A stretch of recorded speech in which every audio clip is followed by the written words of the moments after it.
మేము ఎన్నిసార్లు ఫ్రాంక్ చేసినా ఎవరు కూడా ఇలా చనిపోలేదు మేడం. ఎప్పట్లాగే ఇది డూప్లికేట్ రివాల్వర్ అనుకుని వెళ్లి షూట్ చేశాము. అప్పుడు చనిపోయిన తర్వాతే అది నిజమైనదని మాకు నిజం తెలిసింది మేడం. ప్లీజ్ మమ్మల్ని కాపాడండి. అబ్దుల్ ఎవరు, ఎలా ఉంటాడు అన్నది ఏది కూడా మాకు తెలియదు. అతను ఫోన్ చేసి ఫోన్ నెంబర్ తప్పిస్తే మా దగ్గర ఏదీ లేదు అని వాళ్ళు చెప్తూ ఉంటారు. చూడండి, మీరు తెలిసి చేసినా తెలియక చేసినా మీ వల్ల ఒకరి ప్రాణం పోయేది కాబట్టి అబ్దుల్ దొరికి నిజం ఒప్పుకునే వరకు మీలో ఈ కేసులో ముద్దాయిలుగానే పరిగణిస్తారు. ఫోన్ నెంబర్ ఉందంటున్నారు కదా, ముందు ఫోన్ నెంబర్ చెప్పండి అని ఆ నెంబర్ తీసుకొని డయల్ చేస్తారు. మీరు మాకు దొరికిపోయారని ఇప్పటికే అతనికి తెలిసిపోయి ఉంటుంది. అందుకే ఫోన్ స్విచ్ ఆఫ్ చేసుకుని ఉన్నారు.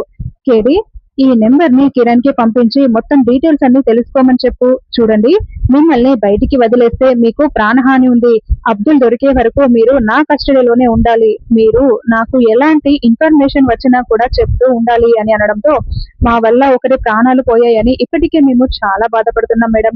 ఖచ్చితంగా అబ్దుల్ కి సంబంధించిన ఇంకే విషయాలు మాకు తెలిసినా మీకు వెంటనే చెప్పేస్తాము, మీకు సహకరిస్తాము అని ఆ ముగ్గురు చెప్తూ ఉంటారు. నేను మొత్తం కూడా సెర్చ్ చేశాను జేడి. 2 ఇయర్స్ గా వీళ్ళ ప్రాంక్ వీడియోలన్నీ కూడా చాలా కరెక్ట్ గా ఉన్నాయి. అయినా ఇంతవరకు జరిగింది ఇప్పుడే పాటిల్ని వీళ్ళ చేత ఎందుకు చంపించినట్లు అని కేడి అడుగుతూ ఉంటే, ఎందుకంటే పాటిల్ని చంపాలనుకుంది 2 ఇయర్స్ క్రితమే వీళ్ళు ప్లాన్ చేశారు కాబట్టి అని జేడి చెప్తూ ఉంటుంది. ఏంటి, 2 ఇయర్స్ క్రితమే ప్లాన్ చేసి మరి ఇలా చంపేశారా అని కేడి అడుగుతూ ఉంటే, అవును, అతను ఎవరన్నది, ఆ అబ్దుల్ మొహం ఎలా ఉంటుందన్నది మనం కనిపెట్టాలి అని జేడి చెప్తూ ఉంటే, కూలింగ్ గ్లాసెస్ పెట్టుకున్న అబ్దుల్ కళ్ళను మాత్రమే మనకి చూపిస్తూ ఉంటారు. ఏం ఆలోచించావమ్మా కౌశికి అని సుధాకర్ అంటే, అసలు యువరాజ్ ఎంత చెప్పినా వినడం లేదు. బోర్డ్ ఆఫ్ డైరెక్టర్స్ కూడా ఒప్పుకోవాలి కదా బాబాయ్, ఒకసారి రావు గారితో మాట్లాడి చూస్తాను అని మాట్లాడుతూ ఉంటే, అప్పుడే వైజయంతి, నిషి, యువరాజ్ అక్కడికి వస్తారు. ఏం ఆలోచించారు అని అడుగుతూ ఉంటారు.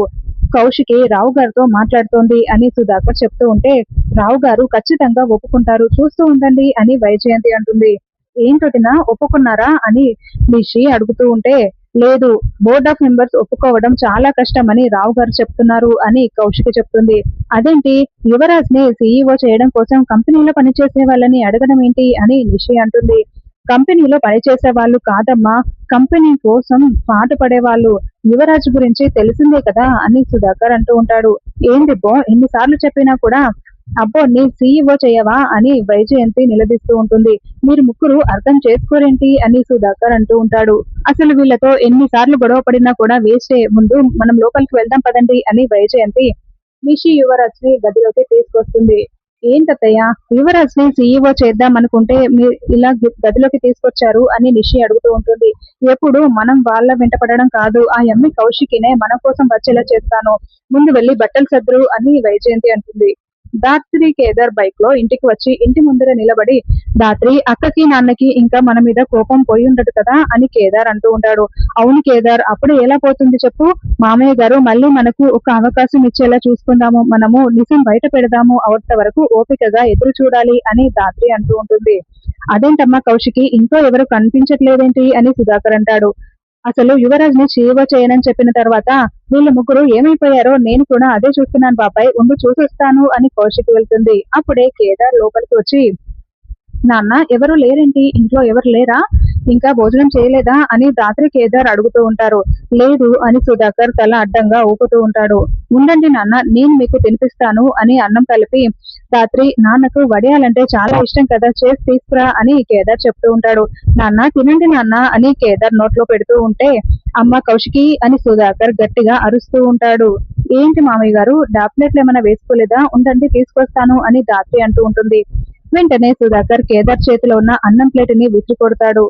నా కొడుకు కోడలు తల్లిదండ్రులు అవుతూ ఉంటే చూడలేక తట్టుకోలేక కడుపులో బిడ్డని చంపేశా, మీరు హంతకులు అని సుధాకర్ ఇష్టమొచ్చటగా మాట్లాడుతూ ఉంటే, మేమే తప్పు చేయలేదు అని దాత్రి కేదార్ ఎంత చెప్తున్నా కూడా, అసలు మీరు నా కంటికే కనిపించకండి, అప్పుడే నేను ప్రశాంతంగా ఉంటాను, ముందు నా కంటి ముందు నుండి వెళ్ళిపోండి అని సుధాకర్ చెప్పడంతో, నాన్న అలా మాట్లాడకండి నాన్న అని కేదార్ చాలా బాధపడుతూ ఉంటాడు.